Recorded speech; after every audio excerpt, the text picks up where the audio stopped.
Good morning, students. I am going to read to you the No Fear translation of the scene you need to be reading today. We have Lady Macbeth, and this is your first introduction to this woman. Act 1, Scene 5. Lady Macbeth enters reading a letter, the letter of which is from her husband, Macbeth. The witches met me on the day of my victory in battle, and I have learned since that they have supernatural knowledge.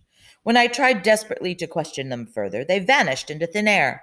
While I stood spellbound, messengers from the king arrived and greeted me as Thane of Cawdor, which is precisely how the weird sisters had saluted me before calling me the future king.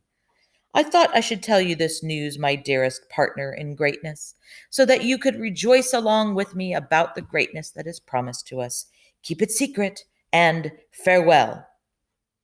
She looks up from the letter. You are Thane of Glamis and Cawdor, and you're going to be king just like you were promised. But I worry about whether or not you have what it takes to seize the crown. You are too full of the milk of human kindness to strike aggressively at your first opportunity. You want to be powerful, and you don't lack ambition, but you don't have the mean streak that these things call for.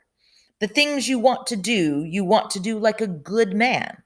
You don't want to cheat, yet you want what doesn't belong to you. There's something you want, but you're afraid to do what you need to do to get it. You want it to be done for you.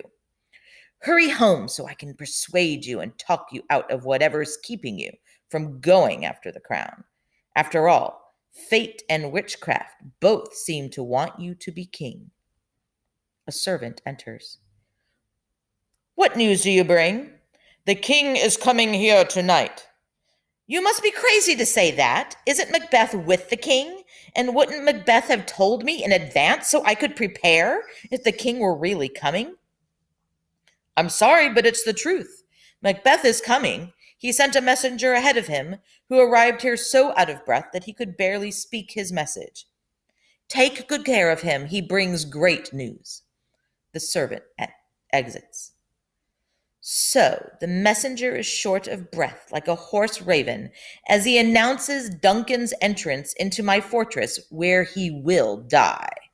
Come, you spirits that assist murderous thoughts, make me less a woman and more like a man, and fill me from my head to toe with deadly cruelty.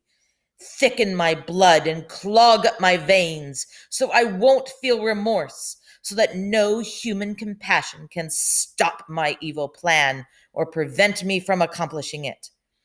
Come to my female breast and turn my mother's milk into poisonous acid, you murdering demons wherever you hide, invisible and waiting to do evil. Come, thick night, and cover the world in the darkest smoke of hell, so that my sharp knife can't see the wound it cuts open, and so heaven can't peep through the darkness and cry, No, stop! Macbeth enters. Great Thane of Glamis, worthy Thane of Cawdor, you'll soon be greater than both those titles once you become king. Your letter has transported me from the present moment, when who knows what will happen, and has made me feel like the future is already here. My dearest love, Duncan is coming here tonight. And when is he leaving? He plans to leave tomorrow. That day will never come. Your face betrays your strange feelings, my lord, and people will be able to read it like a book. In order to deceive them, you must appear the way they expect you to look. Greet the king with a welcoming expression in your eyes, your hands, and your words. You should look like an innocent flower, but be like the snake that hides underneath the flower. The king is coming, and he's got to be taken care of. Let me handle tonight's preparations, because tonight will change every night and day for the rest of our lives. We will speak about this further. You should project a peaceful mood, because if you look troubled, you will arouse suspicion. Leave all the rest to me. And they exit.